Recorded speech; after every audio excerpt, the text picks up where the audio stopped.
Hi, my name is Michael Garner, writer, drawer, creator of a online comic book called Visions of the New at visionsofthenew.com. Please, if you get a chance, go to the website and check out my comic book, and also maybe like my Facebook page, which is connected to there, and all the new updates that I'll hopefully be able to put on soon. I'm a little late in the game this time. I'm a couple weeks out from Supergirl, actually. I wanted to review the final episode of season one.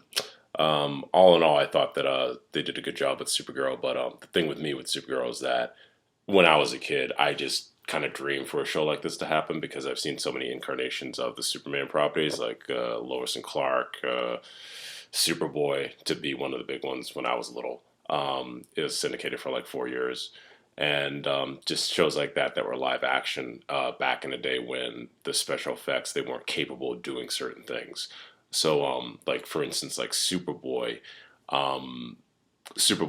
back then didn't have that special effect capabilities like I said, so he couldn't do certain things that they do in Supergirl very easily. She can lift incredibly large objects. They'll do flying scenes that are incredibly detailed, and that's the stuff that I didn't get to see when I was a little kid. And now it's just cool to actually be able to see that, even more so than even things like Smallville and stuff, which we'll talk about very briefly, since everything was revealed after the season final of Supergirl. Supergirl on a whole, I thought the season was good. It was well constructed. I was afraid when Supergirl was going to be coming out because it was a little bit quirky, but they had the quirky side, but then they also had the other side, which was knockdown, drag out fighting. Like when she has a battle with somebody like Borax, saying his name wrong. I don't know why. Ugh. When she had her first battle, that was the first battle in the season. It was pretty brutal, and I thought that was great because that should show the side there and the fact that what she's up against. She's up against all these alien criminals in Fort Ross. So that part of it I liked. The part that, well, actually, sorry, not to get off topic. I'll just go to the season finale. I thought the season finale they did a good job, but I didn't think it was as epic as a lot of the individual episodes prior to that. They did a good job of her fighting Nom and fighting Indigo and bringing in Martian Moon Manhunter John Jones in there to help her out and everything. That was a good job. But it just seemed like the battle was kind of quick. And I know they've had so many battles throughout the whole season, so it's kind of like this is just the end part, and it was more important to kind of like finalize everything because they got rid of Fort Ross, threw it into space, which was that was kind of an epic scene when she lifted it up. So I'm like, oh gosh, she's actually going to lift up the whole Fort Ross and throw it in space, like Superman Returns when he lifted up the island that was made of Krypton and he threw it out there, and then he fell to the earth like Jesus. But they didn't do the Jesus part. They just didn't put her arms out, but she did lose consciousness, and they gave some explanation about she wouldn't have any thrust because Alex said that, and to fly out in space and the coldness of space. That part I don't particularly agree with.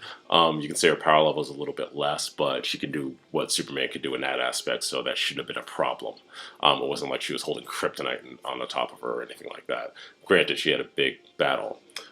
She knocked out Nom by having another heat vision battle, which they brought back from the Red Tornado episode, and the part where he actually smashed and burned Nom's eyes, I was kind of like, "Whoa, that's brutal." Okay, she took him out. Indigo getting ripped apart really didn't matter too much, just because of the fact that she's a Kaluan and half robotic and everything like that. So she could reconstruct herself eventually. So I thought that they did a good job with the season final. Throughout the whole season of Supergirl, I just hope that I know that they will. Because it's kind of like with Smallville, like with any other season of any other superhero show nowadays. They figure out the better things to bring in season two because they've had the experience of season one, what they can do well and what they can't, and what they should do more of, and blah, blah, blah. It's just basic knowledge. I think, and I hope, that now we'll get a little bit more of the Supergirl focus, just because the only thing I didn't like about the Supergirl season was that they used so many Superman things. Supergirl has her own little mythology there and everything like that. This when they did the series, it was basically all Superman villains. Even like at the end of this final episode where she fought Maxima, and I was like, Maxima. Like when did Supergirl? She did come in contact with a Panic in the Skies. They were both like mind controlled by the Brainiac of that era and everything. That was cool and everything. And they always bring reference back. They bring reference to everything. Um, and that's something that I really liked about Supergirl. Like they pay homage to everything possible, Superman and everything. But I just thought that they used a lot of Superman concepts like the Black Mercy, Nom himself, who wound up being the final villain, who was in Superman 3, if we think about that, Superman 2, the original movie with Christopher Reeve, if you think about the three people who were there, Nom was the big, strong guy, the guy who couldn't talk and was mute and everything like that. So that was kind of weird. I'm like, okay, so they even brought Nom in to battle her. Things like Nom and Livewire, like I said, the Black Mercy, which is a very big story in a comic book, done by Alan Moore and everything like that. Livewire, just things like that. I thought it was cool to see them, but you can give her own.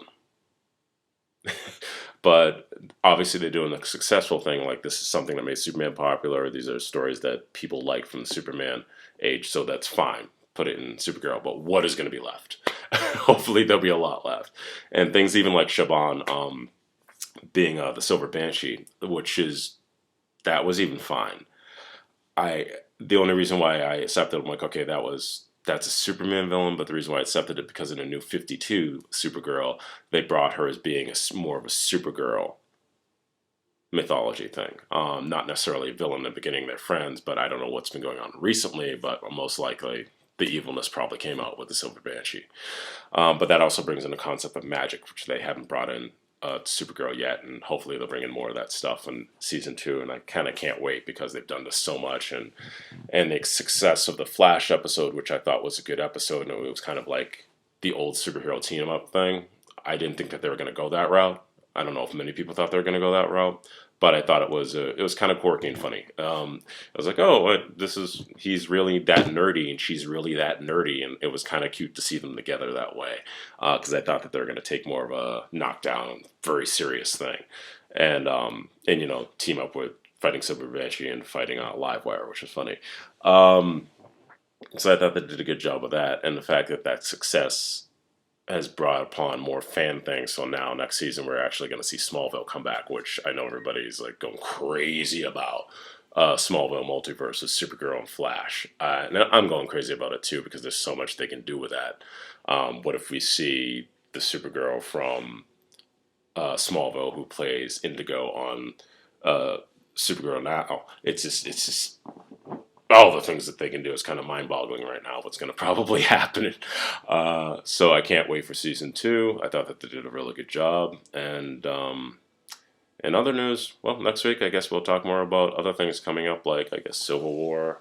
Everybody's talking about that, and I'll update you more about my comic book and just a little thing on that. Still working on a couple of things. If you check out my Facebook page, you'll see one of the drawings that I did, the color drawings that I did for issue 3 of Visions of the New, and I will be releasing the new cover for issue 1 that hopefully will end up on Comixology soon when I resubmit it.